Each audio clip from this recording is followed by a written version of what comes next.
Babysitter, babysitter, horror story. यह कहानी एक युवा लड़की के बारे में है जो एक रात को दो बच्चों की देखभाल करती है जब उसे एक अनजान आदमी की रात को कॉल आती है। यह एक युवा लड़की की कहानी है जो एक घर में दाई, बेबीसिटर की नौकरी करती है। उस घर में रहने वाले एक आदमी और एक औरत अपने दो बच्चों को उस लड़की के पास छोड़कर रात को फिल्म देखने चले जाते हैं। इस कहानी को the babysitter and the man upstair बटा the babysitter and the man upstairs के नाम से भी जाना जाता है।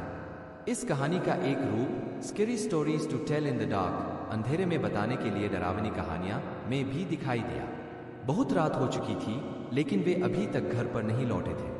बहुत रात होने पर दाई उन बच्चों को बिस्तर पर लेटाकर नीचे टेलीविजन देखने चली जाती है।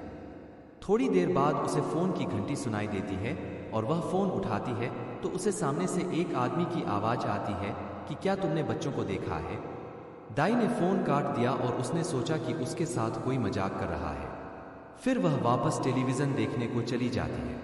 लगभग 15 मिनट बाद फिर से उसे इस आदमी का दोबारा फोन आता है और वह फिर से दोबारा से पूछता है कि तुम बच्चों को क्यों नहीं देखने गई। दाई बहुत घबरा जाती है और फोन को काट देती है।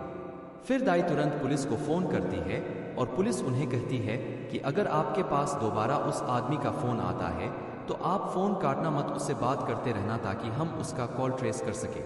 फिर थोड़ी देर बाद दोबारा उसी आदमी का फोन आता है और जब दाई फोन उठाती है तो फिर से वह आदमी दाई को कहता है कि तुम्हें सच में बच्चों को देखना चाहिए।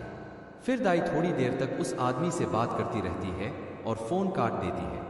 फिर दोबारा से फोन की घंटी बजती है लेकिन इस बार फोन पुलिस स्टेशन से आता है और वे दाई को कहते हैं कि आप जल्दी से घर से बाहर निकल जाओ, आपके ऊपर वाले कमरे से यह कॉल आ रही है। दाई यह सब सुनकर बहुत घबरा जाती है और फिर दाई को सीढ़ियों से किसी के नीचे आते हुए कदमों की आवाज सुनाई देती है और दाई बिना रुके घर से बाहर चली जाती है और घर का दरवाजा बाहर से बंद कर देती है। ठीक उसी वक्त उस आदमी के कांच पर जोर से हाथ मारने की आवाज आती है। वह डर के मारे चिल्लाती हुए सड़क पर भागने लगती है और ठीक उसी समय वहां पर पुलिस की गाड़ी भी आ जाती है। फिर पुलिस घर की तलाशी करने लगती है और उन दोनों बच्चों को ऊपर एक कमरे की अलमारी में छुपा हुआ पाती है। वे बच्चे बहुत जोरों से रो रहे थे। उन दोनों बच्चों के माता पिता के कमरे में पुलिस को जमीन पर एक खून से सनी कुल्हाड़ी मिलती है कमरे के फोन के पास।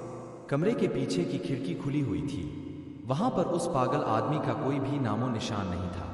वह आदमी वहां से भाग गया होगा जब पुलिस वहां आ पहुंची होगी। पुलिस के आने के कारण उन बच्चों और उस बेबीसिटर दाई का जीवन बच गया, नहीं तो वह संकी अपने खौफनाक इरादों में पक्का कामयाब हो जाता।